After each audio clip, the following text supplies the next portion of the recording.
नमस्कार, जय श्री महाकाल। न्यूज मालवा के बुलेटिन्स में आप सभी दर्शकों का एक बार फिर से स्वागत है। आइए नजर डालते हैं आज के कुछ खास बुलेटिन्स पर।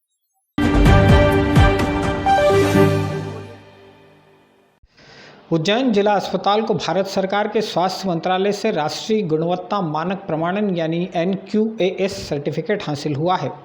उज्जैन के अलावा यह सर्टिफिकेट मध्य प्रदेश में सिर्फ सिवनी और विदिशा के जिला अस्पताल ही हासिल कर सके हैं।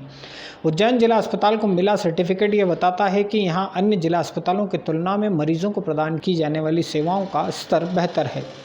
शनिवार को civil surgeon doctor PN Verma और उनके सहयोगी डॉक्टर्स ने NQAS सर्टिफिकेट जारी होने की जानकारी साझा की। सिविल सर्जन डॉक्टर वर्मा ने बताया कि स्वास्थ्य मंत्रालय भारत सरकार की मिशन डायरेक्टर वंदना गुरुनानी ने उज्जैन को यह सर्टिफिकेट प्रदान किया।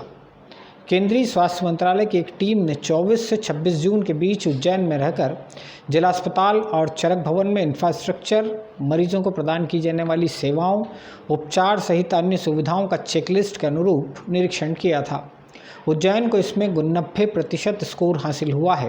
को NQAS प्रमाण पत्र भारत सरकार स्वास्थ्य एवं परिवार कल्याण मंत्रालय दिल्ली से ये NQAS सर्टिफिकेट प्रदान किया गया है, जो कि राष्ट्रीय स्वास्थ्य मानकों के अनुरूप है। और यह जो प्रमाण पत्र है ये मिशन डायरेक्टर दिल्ली की जो वंदना गुरनानी हैं, उन्होंने इसको प्रमाणित किया है। अभी मध्य प्रदेश में जो है, मध्य प्रदेश में हम चौथे जिला चिकित्सालय हैं जो इसको क्रॉस कर चुके हैं।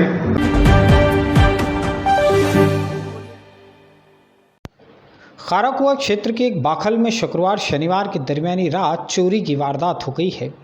बाखल के 2 घरों में चोरी करने पहुंचे 5 आरोपियों में से 2 को रंगे हाथों दबोच लिया गया। इनके 3 साथी भाग निकले। पकड़े गए आरोपियों को पुलिस के सुपुर्द कर दिया गया है। बोहरा समुदाय के लोग इन दिनों मुहर्रम का पर्व मना रहे हैं।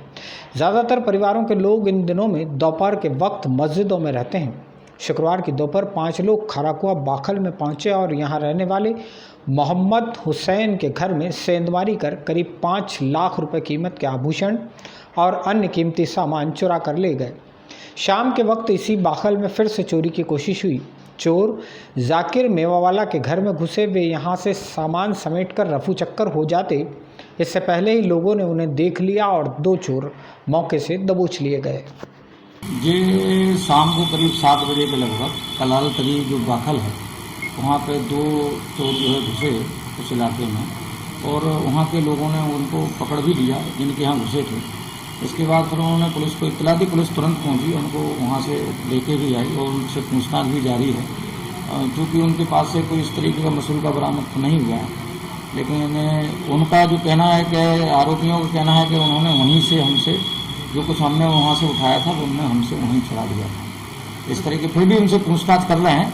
हो सकता है कि इनके और भी कहीं इन्होंने किस तरीके के अपराध इस तरीके किए हों, क्योंकि दिन में भी एक चोरी हुई थी, तो हो सकता है उसमें संलिप्त होने से पूछताछ जारी है।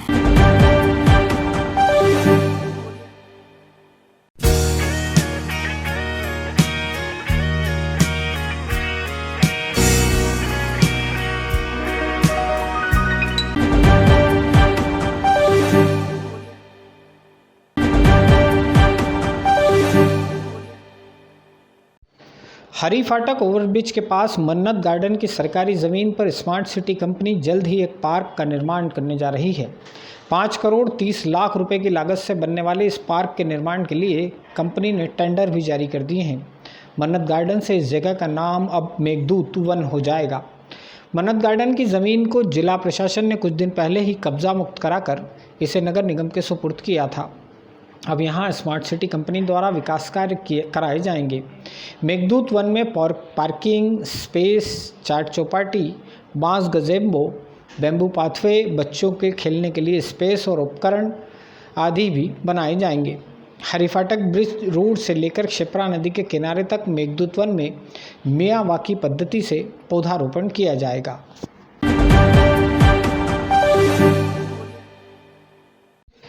जल संसाधन विभाग के लिए बाचाखेड़ी डैम में लगातार 3 महीनों तक काम करने वाले कुछ मजदूरों का बकाया भुगतान नहीं हो पा रहा है। भुगतान लेने के लिए कई दिनों तक जल संसाधन विभाग के कार्यालय के चक्कर लगा चुके मजदूर परिवार के साथ पिछले 5 दिनों से कोठी के नज़दीक अनशन पर बैठे हैं। सीनियर एडवोकेट सत्यनारायण पुरोहित के साथ कोठी पैलेस के पास बच्चों और परिवार को लेकर अनशन पर बैठे मजदूरों की व्यथा केवल इतनी है कि इनसे काम तो करवा लिया गया, लेकिन इसका 2.5 लाख रुपए का भुगतान करने में अब अधिकारी आनाकानी कर रहे हैं।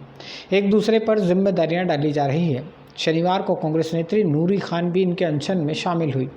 उन्होंने जल संसाधन विभाग के अधिकारियों को चेताया है कि मजदूरों का भुगतान नहीं हुआ तो कांग्रेस भी इनकी लड़ाई में शामिल होगी।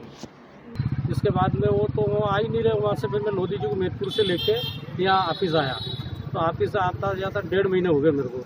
मैंने ई साहब को बोला, साहब मेरा पेमेंट करा दो, मैं गरीब आदमी, मेरे लोग सब लोग मेरे घर पे आ रहे हैं। बोले यार किसके कहने से काम किया? मैंने तिवारी जी के कहने से काम किया, लोधी जी के कहने से काम किया। बोले आप उनके घर जाओ। मैंने साहब मैं कहाँ घर जाऊँ? तो लोधी जी उसको तिवारी जी को ही सामने बुलवाया। तो तिवारी जी क्या करें, साहब इनको क्या पैसे थे? वो ठेकेदार लग के भग गया। इनको तो जूते मारना चाहिए, ज़्यादा पैसे लेना तो मोदी जी के पास पहुँच जाओ, कोई पैसे से नहीं तो थाने में अंदर करवा दूँगा। यहाँ आए अभी कितने दिनों से यहाँ बैठे हो? 5 रोज से बैठे हैं सर यहाँ। अभी तक कुछ सुनवाई वगैरह? सुनवाई नहीं हुई। सबसे पहले तो मैं जल संसाधन विभाग के सिविल इंजीनियर ओपी तिवारी को चेतावनी देना चाहती हूँ कि वो मजदूरों को और सत्यनारायण पुरोहित जी को अकेला न समझे। पूरी कांग्रेस इन मजदूरों के साथ खड़ी है, इन गरीबों के साथ खड़ी है। उसकी वजह है कि लॉकडाउन की वजह से वैसे भी मजदूरों को पलायन करने पर मजबूर होना पड़ा था, भूखे मरने पर मजबूर होना पड़ा था। इनकी रोजी रोटी वैसे भी छीन चुकी है। बड़ी मुश्किल के साथ, बड़े संघर्ष के साथ बाचाखेड़ी में बन रहे तालाब में 3 महीने काम किया, झूठा आश्वासन देकर इन गरीब मजदूरों से 3 महीने तक काम करवाया गया और इनके खून पसीने का पैसा खाने का काम किसी और ने नहीं बल्कि सरकार के सिविल इंजीनियर और जल संसाधन विभाग ने किया है।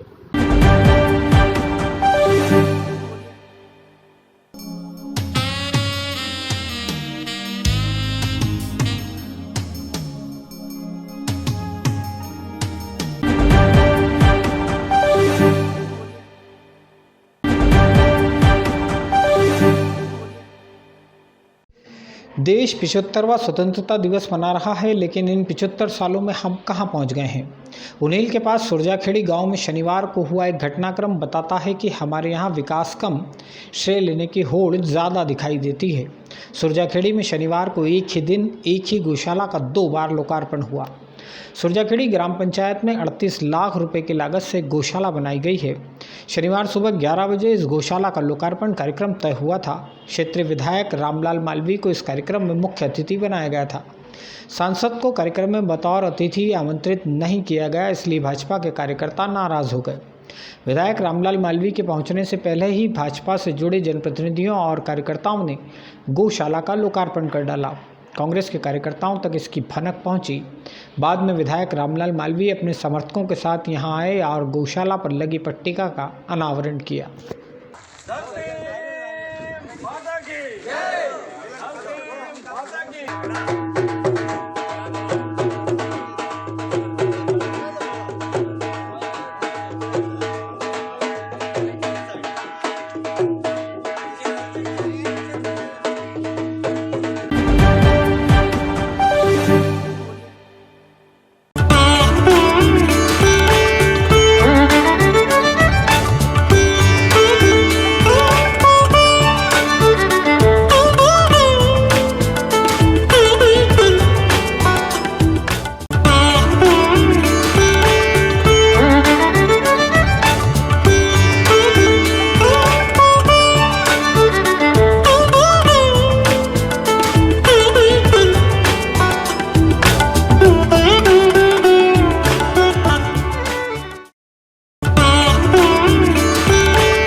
आज का बुलेटिन में फिलहाल इतना ही। अगला अंक में फिर हुई मुलाकात, तब तक के लिए नमस्कार।